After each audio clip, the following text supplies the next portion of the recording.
Pembacaan firman Tuhan dari Bilangan 19 ayat 1 sampai 22.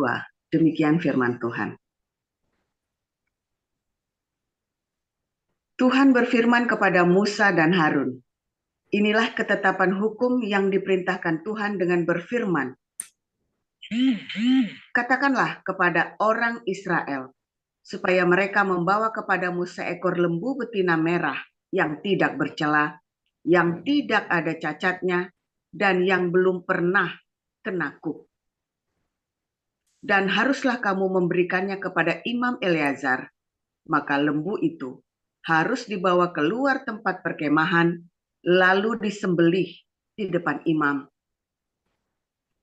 Kemudian Imam Eleazar harus mengambil dengan jarinya sedikit dari darah lembu itu.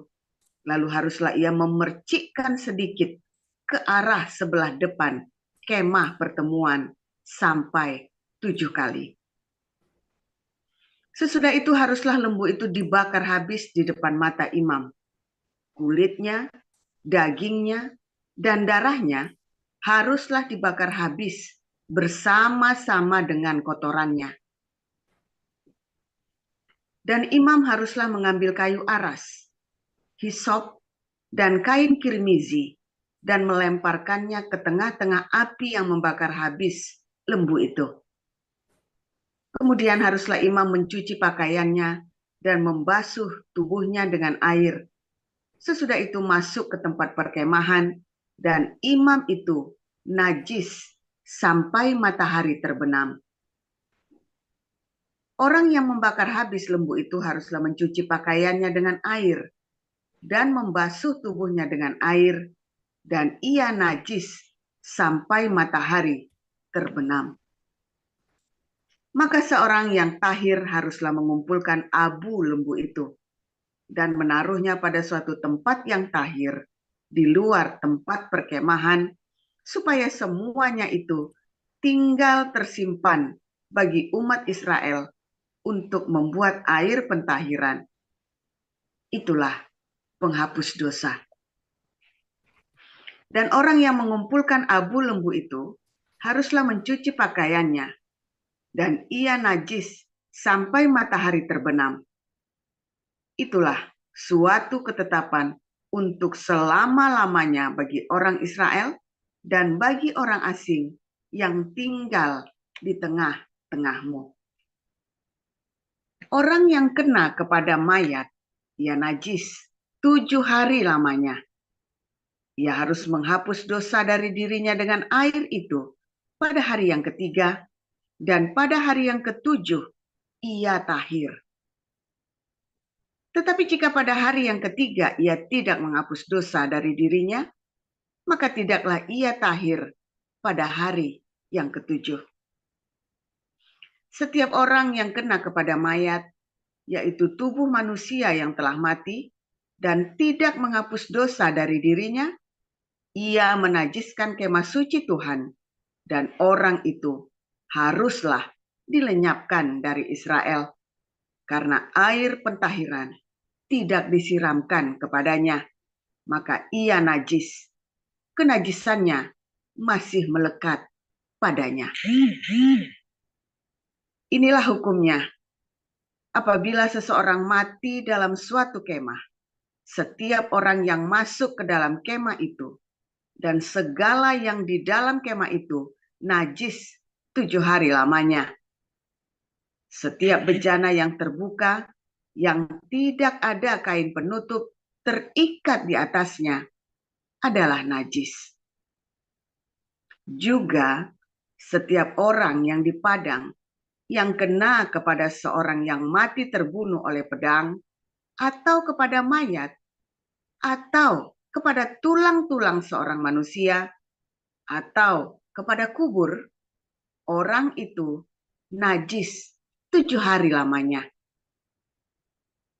Bagi orang yang najis, haruslah diambil sedikit abu dari korban penghapus dosa yang dibakar habis, lalu di dalam bejana abu itu dibubuhi air mengalir. Kemudian seorang yang tahir haruslah mengambil hisop, mencelupkannya ke dalam air itu, dan memercikkannya ke atas kemah dan ke atas segala bejana dan ke atas orang-orang yang ada di sana dan ke atas orang yang telah kena kepada tulang-tulang atau kepada orang yang mati terbunuh atau kepada mayat atau kepada kubur itu.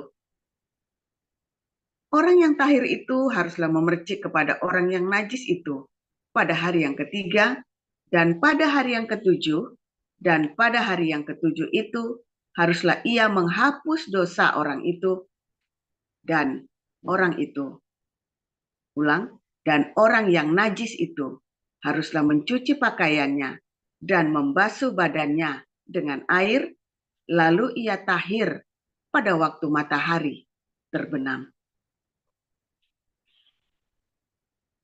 Tetapi orang yang telah najis dan tidak menghapus dosa dari dirinya, orang itu harus dilenyapkan dari tengah-tengah jemaah itu, karena ia telah menajiskan tempat kudus Tuhan. Air pentahiran tidak ada disiramkan kepadanya, jadi ia tetap najis. Itulah yang harus menjadi ketetapan bagi mereka untuk selama-lamanya. Orang yang menyiramkan air penyuci itu, ia harus mencuci pakaiannya. Dan orang yang kena kepada air penyuci itu, ia menjadi najis sampai matahari terbenam. Segala yang diraba orang yang najis itu menjadi najis, dan orang yang kena kepadanya menjadi najis juga sampai matahari terbenam. Demikian.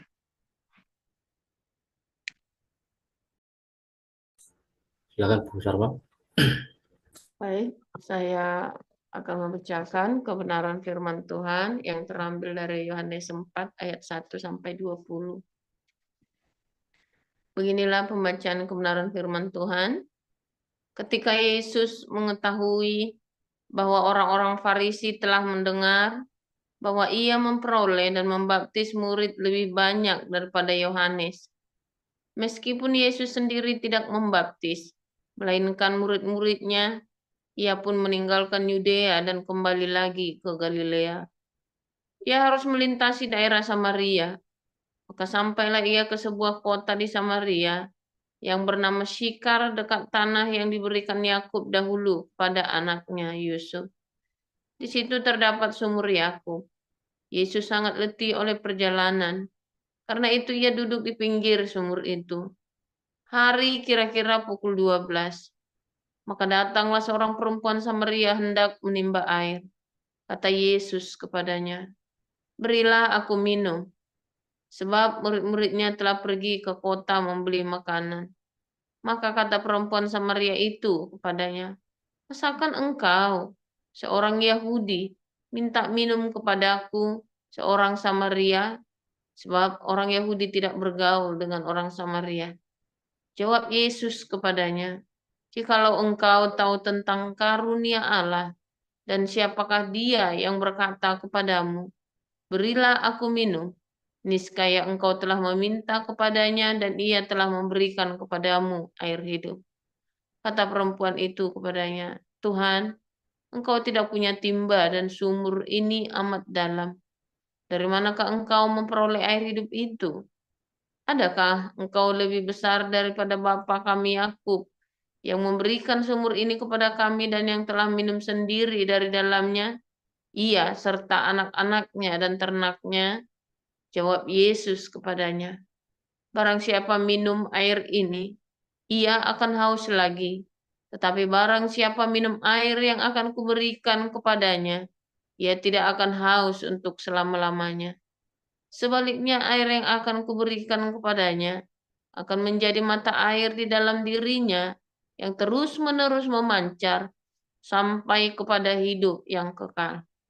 Kata perempuan itu kepadanya, "Tuhan, berikanlah aku air itu, supaya aku tidak haus dan tidak usah datang lagi ke sini untuk menimba air." Kata Yesus kepadanya, "Pergilah, panggillah suamimu dan datang ke sini." Kata perempuan itu, Aku tidak mempunyai suami. Kata Yesus kepadanya, tepat katamu bahwa engkau tidak mempunyai suami, sebab engkau sudah mempunyai 5 suami, dan yang ada sekarang padamu bukanlah suamimu. Dalam hal ini engkau berkata benar.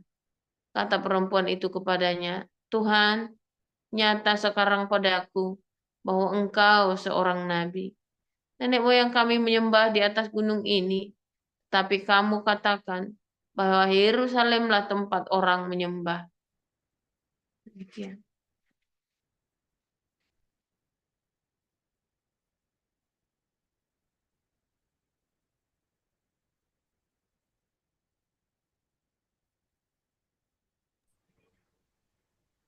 Ibu sampai ayat 26. Oh. Kata Yesus kepadanya, percayalah kepadaku, hai perempuan, saatnya akan tiba bahwa kamu akan menyembah Bapa bukan di gunung ini dan bukan juga di Yerusalem. Kamu menyembah apa yang tidak kamu kenal. Kami menyembah apa yang kami kenal, sebab keselamatan datang dari bangsa Yahudi. Tetapi saatnya akan datang dan sudah tiba sekarang, bahwa penyembah-penyembah benar akan menyembah Bapa dalam roh dan kebenaran, sebab Bapa menghendaki penyembah-penyembah demikian. Allah itu roh, dan barang siapa menyembah Dia, harus menyembahnya dalam roh dan kebenaran.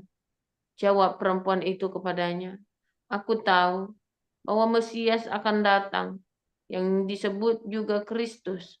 Apabila Ia datang, Ia akan memberitakan segala sesuatu kepada kami. Kata Yesus kepadanya, akulah Dia yang sedang berkata-kata dengan engkau. Demikian. Pada waktu itu, datanglah murid-muridnya dan mereka heran bahwa ia sedang bercakap-cakap dengan seorang perempuan. Tetapi tidak seorang pun yang berkata, apa yang engkau kehendaki?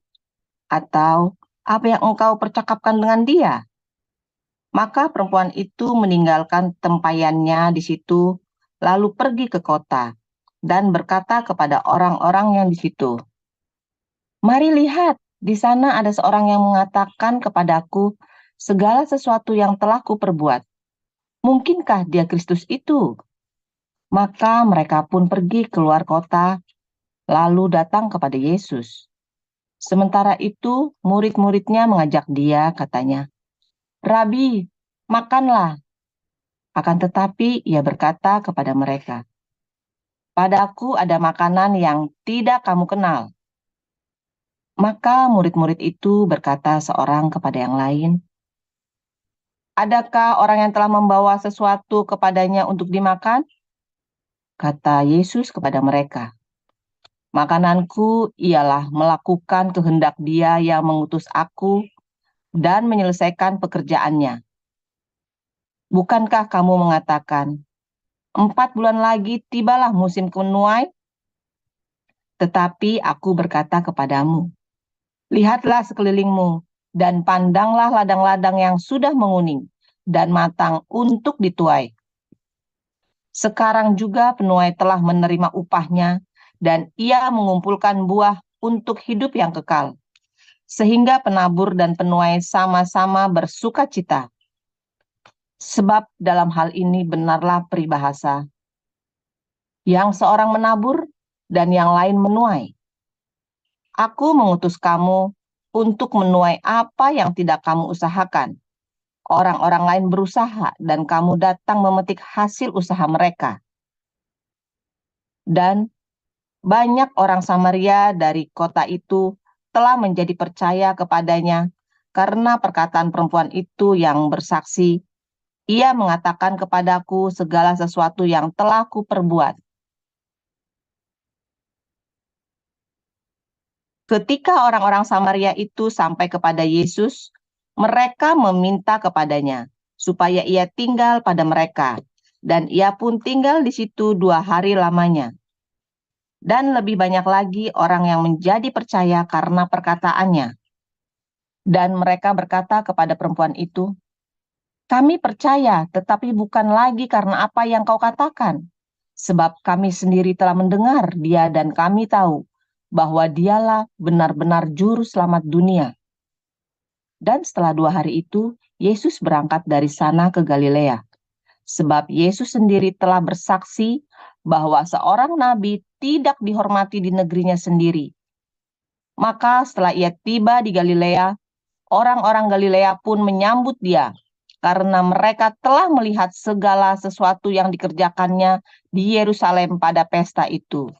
Sebab mereka sendiri pun turut ke pesta itu. Maka Yesus kembali lagi ke Kana di Galilea, di mana ia membuat air menjadi anggur, dan di Kapernaum ada seorang pegawai istana, anaknya sedang sakit. Ketika ia mendengar bahwa Yesus telah datang dari Yudea ke Galilea, pergilah ia kepadanya, lalu meminta supaya ia datang dan menyembuhkan anaknya, sebab anaknya itu hampir mati. Maka kata Yesus kepadanya, "Jika kamu tidak melihat tanda dan mujizat, kamu tidak percaya." Pegawai istana itu berkata kepadanya, "Tuhan, datanglah sebelum anakku mati." Kata Yesus kepadanya, "Pergilah, anakmu hidup." Orang itu percaya akan perkataan yang dikatakan Yesus kepadanya, lalu pergi. Ketika ia masih di tengah jalan, hamba-hambanya telah datang kepadanya dengan kabar bahwa anaknya hidup. Ia bertanya kepada mereka, pukul berapa anak itu mulai sembuh? Jawab mereka, "Kemarin siang pukul 1 demamnya hilang." Maka teringatlah ayah itu bahwa pada saat itulah Yesus berkata kepadanya, "Anakmu hidup." Lalu ia pun percaya, dan ia dan seluruh keluarganya. Dan itulah tanda kedua yang dibuat Yesus ketika ia pulang dari Yudea ke Galilea. Demikianlah sabda Tuhan. Terima kasih untuk para lektor, Ibu Nerliana, Ibu Sharma, dan Ibu Rima. Baik, Bapak Ibu, kita akan menerima dengan firman Tuhan yang judul Air Pentahiran. Silakan, Pastor Paul. Ya, haleluya, firman Tuhan selalu baru setiap hari. Ketika kita menanti-nantikan Tuhan dengan penuh pengharapan, hati yang tulus, murni ya, dan dengan penuh cinta. Dan ada lagi kerendahan hati, saudara ya.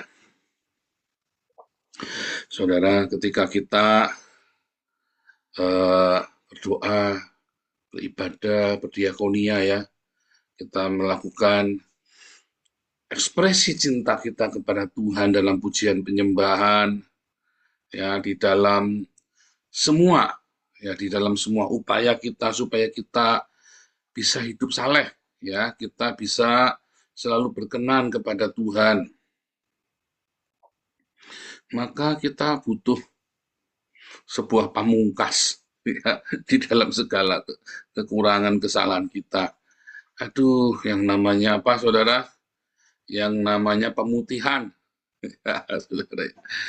Kalau orang pajak itu udah capek, udah aduh bolak-balik itu takut tarik sana tarik sini, sama ya orang ngurusin dokumen imigrasi, tarik sana tarik sini, mesti sepeda motor ya, seluntup sana seluntup sini, akhirnya aduh, kita pengen ada pemutihan ya, kita ingin ada pemutihan intinya ya.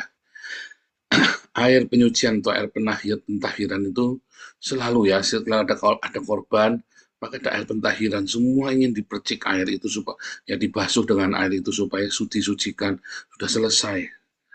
Lega rasanya ya, kalau zamannya ritual-ritual, Anda yang pergi ke Sungai Gangga, yang Hindu, yang Islam, waduh rasanya kalau sudah minum air zam-zam apa segala macam, apapun ya, Anda punya perasaan seperti itu kan, perasaan ditahirkan, perasaan sudah selesai, ya, perasaan pun sudah disucikan, termasuk yang pembaptisan yang dibaptis bolak-balik itu yang sampai dibaptis 7 kali itu siapa tuh yang dibaptis 7 kali? Ada saking sudah capek hidupnya ya, nggak suci-suci, zina bolak-balik, korup bolak-balik, ngamuk bolak-balik, masuk penjara bolak-balik, atau ngobat ya, kecanduan segala macam, pengennya ada pentahiran, udah biar di reset, Udah diriset tadi dosa lagi. Karena Anda menghadapkan ritual. Anda mengharapkan sebuah ritual, ya. Sehingga kan sudah diriset, Anda bikin lagi nanti. Kan nanti ngarep ritual lagi, nanti kan ada lagi. Ya, kan begitu kan kepengenannya kan, betul nggak? Ayo jujur. Saya mah gitu ya, kalau Anda nggak ngaku nggak apa-apa. Kalau saya mah dulu pengennya begitu, waktu saya masih yang ritual-ritual itu. Untung saya dibaptis hanya sekali ya. Saudara, kemudian perempuan yang ada di sumur itu, yang ketemu Tuhan Yesus di sumur Yakub itu, juga sama, yang harap-harap ya. Duh, aku udah capek ya, siang-siang aku ini tertolak dari pergaulanku, dari komunitasku. Tiap hari aku kudu ngambil sumur, ngambil air dari sumur nimba sendirian. Pengennya kan juga sudah nggak haus lagi. Kalau ini bukan ritual, kalau ini benar-benar dia dikucilkan ya. Orang ya zaman itu ya, zaman agama-agama itu memang orang nggak suka ya kalau ada kumpul sama orang-orang seperti ini. Aduh, jangan-jangan nanti target berikutnya adalah suamiku lagi. Repot ini. Ya, pokoknya repot ini ya, saudaranya begini-begini. Waduh, gimana? Nah, Yesus datang ya. Kamu nanti tidak akan haus lagi. Apabila menerima air yang dariku. Maksudnya itu adalah Roh Kudus ya. Air itu kan cita tentang Roh Kudus. Pentahiran itu, air yang pentahiran itu cita Roh Kudus ya. Air pentahiran itu cita Roh Kudus. Ingat, Roh Kudus itu adalah rema yang kamu miliki, saudara. Jadi setiap kali kamu punya rema dalam hidupmu, kamu tuh sudah diriset tuh hidupnya. Ya, ingat kelas pemuritan, kelas evangelis, ya, kelas pemuritan selalu saya katakan apa, saudara? Rema. Itulah Roh Kudus. Yohanes 6 ayat 63. Remaku adalah roh dan kehidupan. Itu air hidup, saudara. Jadi setiap kali kamu mendengar firman Tuhan, lalu punya rema, itu kamu sebenarnya sedang diriset hidupnya. Ada sesuatu yang baru kan. Setiap Anda punya rema. Tapi kalau Anda nggak punya rema, ya Anda, waduh. Ya saya bilang, gawat kalau Anda sampai berbulan-bulan, apalagi bertahun-tahun nggak punya rema, saudara. Saya nggak kebayang tuh ya. Tapi kalau Anda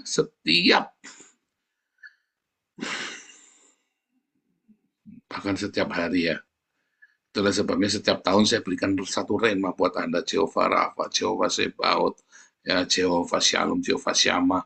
Itulah saya berharap itu menjadi rema. Setidaknya setahun sekali kamu harus punya rema. Tapi lebih bagus lagi tiap hari, tiap saat kamu punya rema.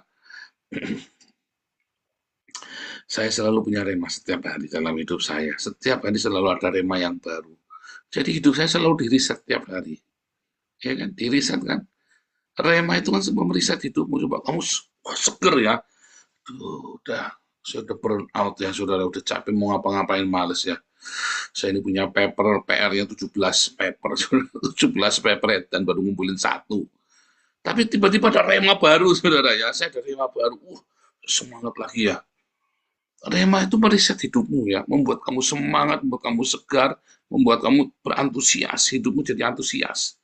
Kamu butuh rema, saudara. Ya, ada logos, kamu baca firman Tuhan atau mendengar firman Tuhan, lalu ada sesuatu yang menyentuh sampai ke dalam hatimu. Bukan si pendeta yang khotbahnya bagus, tapi kamu yang haus firman Tuhan. Saya mengalami 2 kali ya. Ya, dulu waktu SMA, saya mengalami, saya haus sekali firman Tuhan. Saya setiap kali ada orang membaca firman Tuhan atau menyampaikan firman Tuhan, saya senang sekali. Saya dengarkan baik-baik dia ngomong apa ya. Lama-lama udah biasa, orang membaca firman Tuhan, saya udah kebal. Kalau nggak hamba Tuhan yang terkenal sekali, wah saya nggak akan rema itu, saudara. Harus hamba Tuhan yang terkenal sekali atau yang lucu sekali, saudara ya, baru rema. Saya bukan rema, tapi senang dengarkannya. Rema enggak. Jujurnya enggak. Kemudian 2014, ya, tiap hari saya dengarkan firman Tuhan ya. Ada firman Tuhan saya dengarkan. Lalu saya mulai pilih-pilih ya. Ini orang nggak ada isinya. Benar-benar ini firman Tuhan. Benar-benar ini orang benar-benar sampaikan firman Tuhan dari hatinya dia. Mulai berasa ya. Dan saya suka sekali dengan Pak Petrus Agung, dengan Pak Yusak Cipto dulu ya. semuanya saya sampai hafal khotbah-khotbah mereka, saudara ya. Pak Yusak Cipto, Pak Stephen Tong, ya, khotbahnya Pak Stephen Tong sama saya paling rema itu Roma 8 ya, eksposisi Roma 8-nya Pak Stephen Tong itu ya, panjang, dalam itu ya, wah, keren banget ya. Dari Pak Stephen Tong itu saya bisa bikin ini Roma 8 sendiri ya, surat Roma itu ya, saya senang sekali membahas surat Roma itu ya, hebat sekali. Nah, saudara, dari Pak Petrus Agung dan dari Pak Stephen itu saya dengar tiap hari itu ya. Ya semua ya, ada siapa saja dulu ya. Dulu juga yang saya senang yang menginspirasi saya tentang yang Yahudi itu ya. Siapa itu? Saya lupa namanya ya. Itu yang namanya rada aneh. Udah meninggal ya. Saya lupa lagi ya namanya udah itu ya. Nah, itu. Jadi ada beberapa hamba tuh yang saya suka dengar ya. Dan tiap hari saya dengar. Sekarang kalau saya dengar ya ternyata ada yang banyak yang saya nggak pas. Cuman tetap ada yang rema, saudara. Karena orang-orang ini juga menyampaikan dengan baik dan saya juga senang mendengarkannya. Kehidupan orang-orang ini secara pribadi juga baik. Baik Pak Petrus Agung maupun Pak Stephen Tong ya. Kebetulan Pak Petrus Agung saya pernah diajar sama waktu saya sekolah teologi, saya pernah diajar beliau ya. Beliau pernah mengajar kita pernah berinteraksi ya. Kalau Pak Stephen Tong saya belum pernah ketemu, terus terang saja. Tapi saya cukup rema dengan khotbah beliau. Nah, sekarang ya saya punya tetap satu patokan dengan Pak Daniel Alexander ya. Anda coba dengarkan Daniel Alexander. Khotbahnya bisa sama kita ya, dengan komunitas kita. Ya entah mengapa bisa sama, saudara ya, yang bahkan itu ya. Saya juga kaget-kaget tadi yang nyontek kita atau kita nyontek dia deh. Ya pokoknya Roh Kudus ya bisa sama. Jadi kalau Oden datang itu saya selalu usahakan supaya datang, walaupun sekali saya datang dalam pertemuannya Oden. Ya, saya selalu usahakan supaya datang di pertemuannya. Ya, Anda dengarkan ya, bagus ya untuk Anda membandingkan komunitas kita. Dan kita yang di Indonesia, kita sedang pendekatan untuk bisa dibawa, karena kita nggak bisa beli sinode, kita nggak bisa punya sinode sendiri. Jadi kita yang di Indonesia, Anda sinodenya nanti saya kaitkan dengan punyanya Daniel Alexander. Ya, tapi kita belum matangkan semuanya. Nanti siapa saja, karena beberapa orang kita sudah rubah beberapa kali ya. Orang-orang nanti kita habiskan menjadi pastor ya. Nah, singkat cerita, saudara, Anda itu membutuhkan rema setiap hari. Ya, bukan dari hamba Tuhan, dari kata orang. Ya, rema yang saya peroleh itu dari saya baca firman, saudara. Setiap hari ya, kita kan tiap hari baca firman nih. Tiap hari tiba-tiba itu rema, saudara, menguasai kepala kita. Ya, rema itu adalah sebuah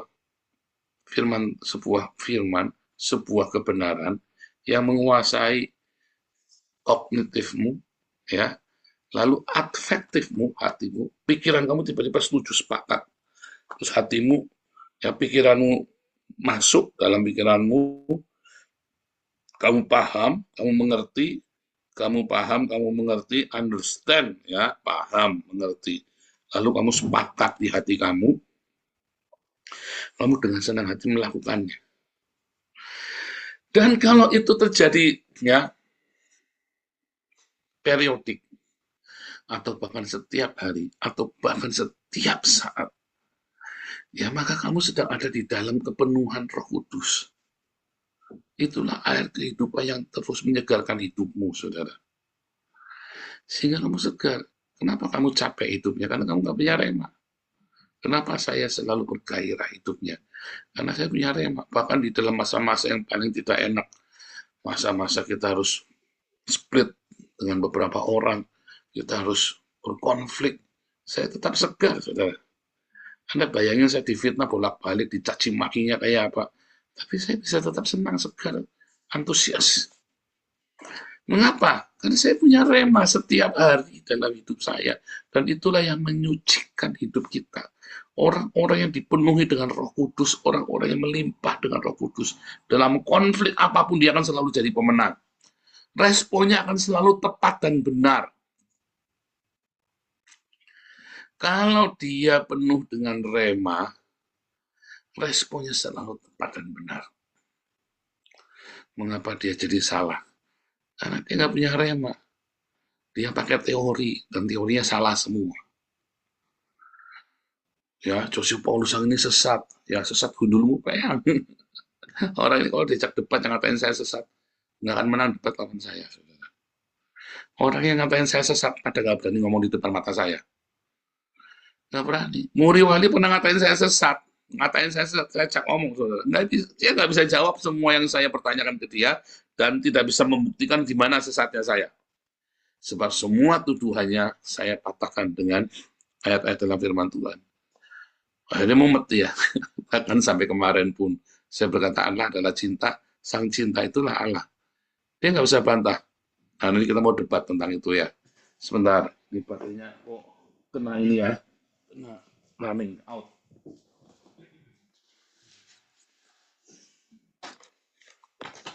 Oke. Orang yang ngatain sesat nggak bisa menunjukkan sesatnya saya di mana. Ya, hanya bisa caci maki ruwet. Akhirnya dia sendiri yang ruwet. Nggak bisa. Karena saya tahu yang saya lakukan. Orang yang punya rema itu tahu apa yang dia sedang lakukan. Orang yang punya rema itu hidup itu dia melangkah dengan pasti. Tap. Nggak ragu. Anda pernah merasakan hidupmu pasti nggak, saudara? Waduh. Banyak orang hidupnya nggak pasti. Limbung. Duit banyak. Tapi hidupnya tidak pasti. Saya orang yang hidupnya pasti, mantap. Saya tahu kemana tujuan saya tahu apa yang saya lakukan, saya tahu apa yang saya katakan, saya tahu apa yang saya perbuat. Karena ada rema dari Tuhan Yesus. Tanpa rema itu nggak bisa, saudara. Kalau kamu bertahun-tahun nggak punya rema, hati-hati bahaya itu bisa bunuh diri kamu nanti, saudara. Tiba-tiba bunuh diri nanti. Rema itu mau dari Mario Teguh, mau dari Sang Buddha, mau dari siapa, pokoknya kamu harus punya rema, saudara. Kalau kamu tidak punya rema, kamu bisa bunuh diri loh. Tetapi rema yang dari Tuhan Yesus itu ya akan mendatangkan iman yang benar dan yang akan membuat terobosan-terobosan dalam hidupmu. Makanya kita sering ya dari apa yang saya lakukan dan komunitas kita mantap, saudara. Jatuh bangun tapi kita mantap. Karena ada rema dalam hidup saya dan beberapa orang yang terserta yang bergabung dengan kita. Begitu dia hilang remanya, goyang. Ngacung sana nabrak sini. Nabrak. Ya. Makanya saya berharap para pengurus, para penatua, milikilah rema dalam hidupmu. Remanya Tuhan Yesus, jangan remanya Tugas Muaringin, Rumah Teguh, jangan ya. Anda harus punya remanya Tuhan Yesus. Dari mana? Dari pembacaan Alkitab. Dari pembacaan Alkitab sendiri, pribadi. Makanya saya ajari bagaimana cara membaca Alkitab di dalam kelas evangelis. Ikut ya, bukan cuma pemuritan saja, tapi ikutlah kelas evangelis. Secara berkala kita selalu ulang lagi ya kelas pemuritan ya. Jadi untuk yang baru dibaptis selalu ada kelas pemuritan. Anda yang mau ikut boleh. Ya, yang tadi sudah kelas manapun boleh. Terus ikutin terus ya. Karena akan selalu ada yang baru.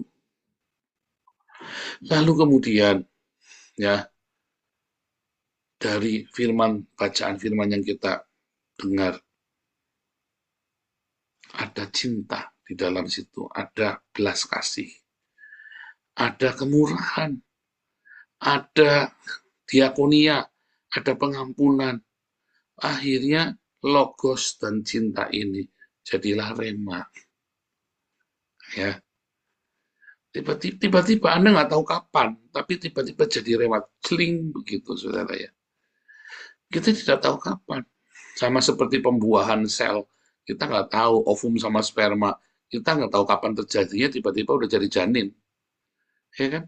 Kita nggak tahu kapan persisnya, detik keberapa, menit keberapa, hari kapan, kita nggak ngerti. Oke, itu tiba-tiba jalan.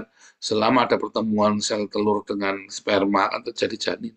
Sama seperti dengan logos yang ketemu dengan cinta. tiba-tiba jadi rema, ya. Nah, itu Anda perlu. Nah, setiap hari Anda memerlukan rema itu. Dalam hari-harinya saya pun sama. Ya, saya selalu nunggu Tuhan, baca firman Tuhan, saya nunggu sebentar. Diam aja, diam ya. Dan setiap kali ada masalah, jangan langsung bereaksi. Diam dulu. Jangan mengambil keputusan apa-apa. Jangan pernah mengambil keputusan apa-apa di dalam satu konflik ketika Anda sedang panas. Ketika baru terjadi, jangan pernah mengambil keputusan. Diam dulu. Banyak kesalahan-kesalahan yang Anda lakukan di dalam komunitas, di dalam pekerjaan, dalam keluarga. Wis cerai langsung. Malam itu cerai. Goblok, saudara. Diam dulu. Apalagi kalau itu masalahnya rumah tangga, kamu tunggu kalau perlu, ya kalau perlu tuh kamu tunggu setahun sebelum kamu memutuskan untuk cerai. Hari ini kamu muntap, ya, kamu tunggu setahun. Dan biasanya kalau kamu berjalan bersama Tuhan, biasanya nggak jadi cerai. Kamu akan minta respon yang benar dari sorga. Kalau itu masalah pekerjaan, kalau perlu kamu tunggu 3-6 bulan. Kalau itu masalahnya komunitas, kamu tunggu, jangan cuma seminggu, 2 minggu, jangan sebulan, 2 bulan. Kamu sama 3-6 bulan. Jangan langsung saya keluar. Jangan, saudara. Tunggu, biar tenang dulu, biar rema itu memproses hidupmu. Diam. Sebab kalau kamu ikutin kemauanmu, semua rusak semua. Akhirnya kamu tidak jadi apa-apa. Kamu tidak akan mendapatkan hal yang baik dari keputusanmu yang terburu-buru. Baik dalam pekerjaan, dalam komunitas, dalam rumah tangga, kamu tunggu biar rema menguasai hidupmu. Biar firman Tuhan itu utamakan kasih, katanya kan. Kamu diam dulu, kamu sudah tahu firman Tuhan. Udah tiap hari dengar firman Tuhan, bertahun-tahun dengar firman Tuhan. Ya sudah, biarkan kamu diam dulu supaya kasih itu meresap di dalam firman itu lalu jadi rema. Lalu kamu putuskan. Biasanya tepat. Tapi kalau langsung jebret, wah ya bubar, saudara. Dan Anda cuma ada penyesalan. Aduh, tengok ke belakang. Ya, tengok ke sana. Orang-orang yang ninggalin kita, ini cuma penyesal-nyesal toh. Akhirnya cuma misu-misu, ya kan, nggak bisa apa-apa akhirnya.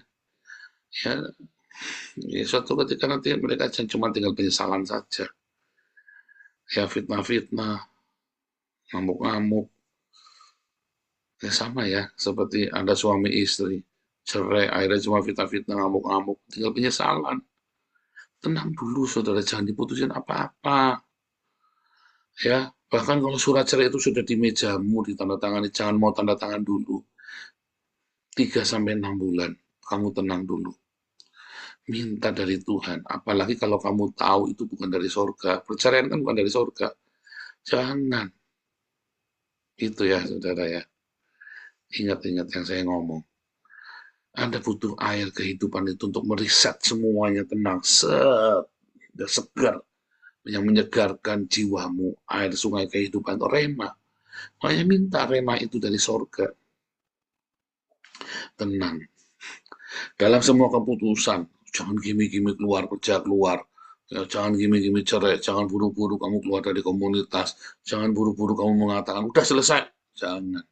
Tunggu waktu Tuhan. Nunggu, ya. Menunggu Tuhan ya, menanti-nantikan Tuhan itu ya. Itu keren. Menanti-nantikan itu Tuhan itu keren dan hati. Ya. Wah, ini prinsip. Bukan, kamu sombong. Wah, ini prinsip, Pak. Suami itu enggak, kamu sombong. Dan kamu tidak akan menemukan Tuhan. Kamu tidak akan menemukan Tuhan. Dan kamu tidak dapat apa-apa dari situ. Tapi setiap proses kamu menunggu Tuhan dengan kerendahan hati. Nunggu rema Tuhan. Bicara jelas. Terus bicara. Ya kan, rema itu kan nanti kan audible suaranya nanti. Ketika kamu punya rema dalam pergumulan, tiba-tiba jadi audible loh rema itu. Masa Anda belum pernah ngerasain? Ayo, harusnya Anda ngerasain. Bisa audible loh rema itu ya. Dalam konflik, dalam tekanan, kalau kamu nunggu sungguh-sungguh, taat. Itu bisa audible rema itu. Saya mah setiap kali ya. Itu namanya suara Tuhan. Ya, nanti di pemuritan juga diajarin lagi ya. Tapi Anda harus belajar mendengarkan rema atau suara Tuhan itu. Anda harus nikmati prosesnya. Semua proses yang menggencet dagingmu, ya, itu adalah kesempatan kamu untuk semakin dekat sama Tuhan. Sebab kalau tidak ada proses yang menekan, ya kamu nggak punya kesempatan buat melekat sama Tuhan. Buat, ya Tuhan, aku tetap mengasihimu, Tuhan, aku tetap mengasihi orang ini. Kalau nggak ada tekanan, kalau nggak ada konflik, mah gampang. Wah, aku mengasihi Tuhan, gundulmu yang bohong kamu. Taunya kamu mengasihi Tuhan dalam tekanan, dalam konflik. Suami istri, ya, di tempat pekerjaan, di komunitas. Kamu taunya dari mana? Ya, taunya ketika kita ada konflik. Kamu bisa nggak tetap penuh dengan cinta, cool, tenang. Kalau kamu tidak bisa, maka kecillah kekuatanmu, kata Amsal. Ya kan? Dalam tekanan kamu nyerah, kecil kekuatanmu. Berarti selama ini kamu dengar firman Tuhan bohong, nggak ada yang jadi rema, cuman teori doang. Ayo, belajar miliki rema setiap saat dalam hidupmu. Air yang mentahirkanmu, air yang menyegarkan jiwamu. Bukan setahun sekali, bukan sebulan sekali, tapi tiap hari, saudara. Punya rema. Anda kan tiap hari ketemu pagi. Ya, baca firman Tuhan, bukan dengar dari pembawa firman Tuhannya, tapi firman Tuhan dibacakan itu. Ayat demi ayat. Panjang lagi, 2 pasal kan. Setiap hari perjanjian lama satu pasal, perjanjian baru 1 pasal. Ya kan? Tiap hari kamu dengar firman loh. Biarkan logos itu jadi rema. Dalam konflik itu kamu ada pengampunan. Dalam konflik itu ada apa, saudara? Ada pengampunan, ada hati yang ikhlas, hati yang rela. Nanti tiba-tiba jadi rema nanti. Kalau enggak ya nggak bisa. Makanya saya baru tahu, ya kan? Saya kan baru tahunya Anda tuh sudah penuh Roh Kudus, sudah lahir baru banget dari situ, saudara. Dari konflik demi konflik, saya kan baru tahu kamu udah lahir baru apa enggak. Dan seharusnya kamu jujur. Kamu baru tahu bahwa kamu lahir baru apa enggak dari konflik, saudara. Kalau nggak ada masalah, mas semua bilang saya sudah lahir baru gundul peang. Tapi begitu ada konflik, kamu akan tahu kamu ini sudah lahir baru apa belum. Ya, sudah dipenuhi melimpah dengan rema apa belum. Kalau nggak ada konflik, tidak ada pencobaan, tidak ada badai hidup, gundul peang, semuanya ngaku-ngakunya lahir baru, saudara. Ya, Tuhan Yesus memberkati.